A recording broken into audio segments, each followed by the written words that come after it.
আপনারা কি জানেন কিয়ামতের ময়দানে আল্লাহর কাছে বান্দা কোন আমল করলে হিসেব ছাড়া জান্নাতে যাবে? জানেন কেউ? বলতে পারেন কেউ? না। তাহলে হিসেব ছাড়া আল্লাহ তাআলা এমনিতে বলবেন হিসাব টিসাব নাই, তোমাকে এমনি জান্নাতে দিলাম, এটা চান আপনারা? এত বড় মানুষ তারা, স্বামী স্ত্রী দুইজন, দুই দিককার নেতৃত্বে, একজন যুবকদের নেতৃত্ব দিবে, আরেকজন জান্নাতি যুবতীদের, নারীদের নেতৃত্ব দিবে। ভাই 30 বছর সংসার করেছি, জীবনে আমাদের একটা কথা হয়নি। ডাহা মিথ্যুক, এলোক ডাহা মিথ্যুক। কেন তুমি হাসতেছো? আমার ঝগড়ার বিনিময়ে তুমি ঝগড়া না করে হাসতেছো, অপমান করতেছো। আমার ঝগড়ার কোনো দাম নাই? আমি কি কথা বলতেছি না, এগুলো কোনো মূল্য নাই? যখন চেতে যাচ্ছে এবার বলতেছে, শোনো, আপনারা কি জানেন কিয়ামতের ময়দানে আল্লাহর কাছে বান্দা কোন আমল করলে হিসেব ছাড়া জান্নাতে যাবে? জানেন কেউ? বলতে পারেন কেউ? ভাই আল্লাহর কাছে হিসেব দিয়ে জান্নাতে যাওয়া কি সহজ কাম না কঠিন কাজ? আরে আল্লাহর কাছে তো অনেক দূরের কথা। আপনি যে প্রতিষ্ঠানে চাকরি করেন তার মালিকের কাছে, উপরস্থ বসের কাছে একেবারে পুঙ্খানুপুঙ্খ করে প্রতিটা পয়সার হিসাব দিয়ে একদম সবকিছুতে পারফেক্টনেস প্রমাণ করা, এটাই তো একটা কঠিন কাজ, দুঃসাধ্য কাজ। সেখানে সারা জীবনের হিসাব আল্লাহর কাছে দিয়ে পাই পাই করে তারপর আপনি জান্নাতে যাবেন, বিষয়টা এত সহজ না। তাহলে হিসেব ছাড়া আল্লাহ তাআলা এমনিতে বলবেন হিসাব টিসাব নাই, তোমাকে এমনি জান্নাতে দিলাম, এটা চান আপনারা? দেখুন কোরআনে কারীম আল্লাহ তাআলা বলছেন, ইন্নামা ইউওয়াফাস সাবিরুনা আজরাহুম বিগাইরি হিসাব। আল্লাহ বিনিময় দেওয়ার ক্ষেত্রে, সওয়াব দেওয়ার ক্ষেত্রে দুনিয়াতে যারা সবরকারী হবে, যারা ধৈর্যশীল হবে, যারা সহিষ্ণু হবে, যারা নিজেকে নিয়ন্ত্রণ করতে পারবে, এই সবরকারীদেরকে আল্লাহ তাআলা হিসেব ছাড়া দিবেন, তাদেরকে সওয়াব দিবেন হিসেব ছাড়া। তাহলে আপনি যখন আপনার কর্মস্থলে থাকবেন আপনাকে ধৈর্য ধারণ করতে হবে। আপনি যখন পাবলিক পরিবহনে উঠবেন আপনার মাথা ঠান্ডা রাখতে হবে। আপনি যখন আপনার বাসা বাড়িতে থাকবেন আপনার মাথা ঠান্ডা থাকতে হবে। মাথা গরম হয়ে যায় যাদের, হট মেজাজ যারা, কথায় কথায় মাথা গরম হয়ে যায়, ধৈর্যহীন হয়ে যায়, যেখানে সেখানে গন্ডগোল বাধায় দেয়, মারামারি বাধায় দেয়, ধৈর্য সহ্য বলতে কিছু নাই, এই লোকগুলো কিন্তু এই সৌভাগ্যবান মানুষদের কাতারে শামিল হতে পারবে না। ঠিক একইভাবে দাম্পত্য জীবনে সুখী হতে হলে সবর এবং শকর, এই দুইটা মূল মন্ত্রের কোনো বিকল্প পথ খোলা নেই। সেটা স্বামীর জন্য প্রযোজ্য, স্ত্রীর জন্য প্রযোজ্য। স্বামী হিসাবে আপনি স্ত্রীর অনেক অনিয়মতা দেখতে পাবেন, অনেক কিছু দেখতে পাবেন, আপনার আকাঙ্ক্ষা, আপনার চাহিদা, প্রত্যাশার বিপরীত আপনাকে সবর করতে হবে। ভাইরা আমার, আমাদের প্রিয় নবী সাল্লাল্লাহু আলাইহি সাল্লামের দাম্পত্য জীবনে কিন্তু টুনটান সমস্যা হয়েছে।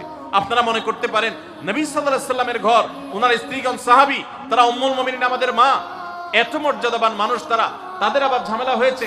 ভাই দাম্পত্য জীবনে টুকটাক সমস্যা তাদেরও হয়েছে। প্রিয় নবী সাল্লাল্লাহু আলাইহি সাল্লাম নিজে একদিন বাসা ছেড়ে মসজিদে নববীতে এসে মন খারাপ করে বসেছিলেন, তিনি বাসায় যাচ্ছেন না, অভিমান করে। ওমর রাদিয়াল্লাহু তাআলা আনহু বিষয়টা বুঝতে পেরে, তার মেয়ে যেহেতু নবী সাল্লাল্লাহু আলাইহি সাল্লামের স্ত্রী, তিনি সেখানে গিয়ে ভেতরে প্রবেশ করে তার সাথে কথা বলে তথ্য উদ্ঘাটন করে সেটা মিটমাট করার ব্যবস্থা করেছেন।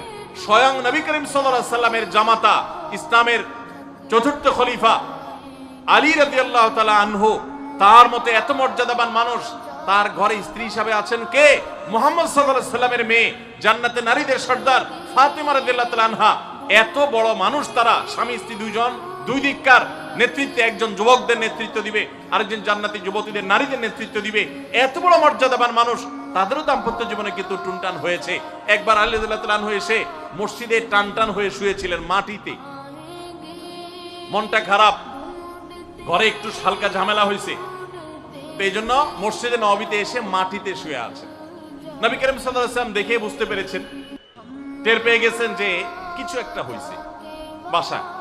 তখন তিনি জামাইকে ডেকে বললেন, কমিয়া আবা তুরাব, এ মাটির বাপ, মাটিতে শুয়ে আছেন, এজন্য রসিকতা করে বললেন, এ মাটির বাপ উঠো, দাঁড়াও দেখি কি হয়েছে বলো। ভাইরা আমার, দাম্পত্য জীবনে টুকটাক সমস্যা হবেই হবে। যারা বিয়ে করেন নাই আগে থেকে প্রস্তুত থাকেন,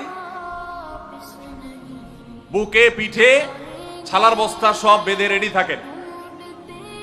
বিশেষ করে সময় যেভাবে গড়াচ্ছে তাতে করে সামনে থেকে হেলমেট পরেও যাওয়া লাগতে পারে। শুধু যাওয়া না, বাসায় ঢোকার সময় বাইক থেকে নামার পরে হেলমেটটা আগে খুলবেন না, আগে যা বুঝবেন পরিস্থিতি কি, তারপর হেলমেট খুলবেন। বুঝেন নাই? দাম্পত্য জীবনে টুকটাক সমস্যা হবেই, এটা প্রত্যাশিত।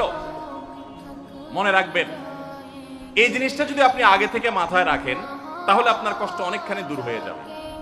আমরা অনেকে আকাশ থেকে নেমে পড়ি, কি বলে এত বড় সাহস, এই কথা বলতে পারে কেন ভাই? আশ্চর্য হচ্ছেন কেন? এর চেয়ে বেশি কথা বলতে পারে, মাথা বাড়ি মারছে, আরে ভাই ছুরি মারে নাই যে শুকর আদায় করে। বুঝেন নাই কথা? একই কথা বোনদের জন্য প্রযোজ্য। আমার মা বোন যারা শুনছেন তাদেরকে বলছি, আপনার স্বামীর একটা কথা শুনে আপনি আকাশ থেকে নেমে পড়ছেন, আকাশ ভেঙে পড়ছে মাথার উপরে, কি এটা বললো সে, আপনি ডিপ্রেসড হয়ে যাচ্ছেন। আরে বোন ডিপ্রেসড হচ্ছেন কেন? এটা কেন? আরো শক্ত কথা আপনাকে বলতে পারে, এটা আপনি মাথায় রাখেন। কারণ দিন শেষে তিনি মানুষ, তার ভুল হতে পারে, একটা সময় তিনি তার ভুল বুঝতে পারেন। দাম্পত্য জীবনে যদি স্বামী স্ত্রী উভয়ে যদি ধৈর্যশীল না হয়, সবরকারী না হয়, হুটহাট রিয়াকশন করে ফেলে, কখনো দাম্পত্য জীবনে সুখী হওয়া সম্ভব নয়। মনে রাখতে হবে, একসাথে থাকতে গেলে, দুইটা পাতিল একসাথে থাকতে গেলে টুনটান লাগে না, বাধে হয় না? আপনার কাছে যদি কেউ এসে গাল গল্প দেয়, দেখবেন অনেকে গাল গল্প দেয়। গাল গল্প দেওয়া লোক আছে না নাই? ভাই 30 বছর সংসার করেছি, জীবনে আমাদের একটা কথা হয়নি, ডাহা মিথ্যুক। এ লোক ডাহা মিথ্যুক। আপনার 50 বছরের সংসারে কোনো বিষয় হয় না, হ্যাঁ ঝগড়া করেন না সেটা ভিন্ন বিষয়, কিন্তু ভিন্ন মত হবে না, দ্বিমত তৈরি হবে না, নিজেদের মধ্যে ভুল বোঝাবুঝি তৈরি হবে না, একবারও হবে না জীবনে, অসম্ভব।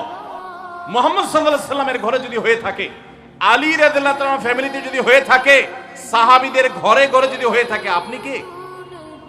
মনে রাখবেন, এই সমস্ত ডাহা মিথ্যা কথা শুনে আপনি চিন্তা করেন, হায় হায় রে, তাহলে আমার বউটা এত ডাইনি। আর মহিলা চিন্তা করে, আমি স্বামীটা এত অমানুষ, কত বড় ডাকাত। দেখো তার স্বামী স্ত্রী জীবনে কোনো কথা হয় না, আর আমার স্বামী ডেইলি একবার মা বাপ তুলে না গালি গালাজ করলে তার বাটা পেটে ব্যথা জমে না। এই সমস্যাগুলো আছে না নাই? ভাইরা আমার, সবর করার জন্য, সবর করা সহজ হবে আগে থেকে যদি প্রস্তুত থাকেন যে এই সমস্যা হবে। আশরাফ আলী থানভী রাহমাতুল্লাহর নাম শুনছেন আপনারা? ভারত মহাদেশের এমন একজন আলেম ছিলেন, খুব বিচক্ষণ মানুষ ছিলেন, অনেক বিদগ্ধ মানুষ ছিলেন, অনেক বড় আল্লাহওয়ালা ছিলেন, নেককার মানুষ ছিলেন। তো থানভী রাহমাতুল্লাহর কাছে এক লোক এসে বলল, হুজুর আমার বাসায় যখনই যাই দরজাটা খুলতে দেরি, আমার মাথার উপরে আকাশ ভেঙে পড়তে দেরি নেই, যেটাই করি বাজার করে এনে তার হাতে দিলেও রাগ, রাখলেও রাগ, আমার সাথে সারাদিন শুধু ঘেউ ঘেউ করে, হুজুর আর সহ্য করতে পারি না, আমারে কোনো দোয়া দুরুদ আমল শিখাই দেন যে আমার এই বাসার অত্যাচারটা যেন থামে। তো থানভী রাহমাতুল্লাহ বললেন যে শোনো, তোমার একটা বুদ্ধি শিখাই দেই, দোয়া দুরুদ না। বুদ্ধি হলো, এখন থেকে বাসায় গিয়ে দরজা নক করবা, যে নক করার আগে 1 মিনিটের মোরাকাবা করবা। কি করবা?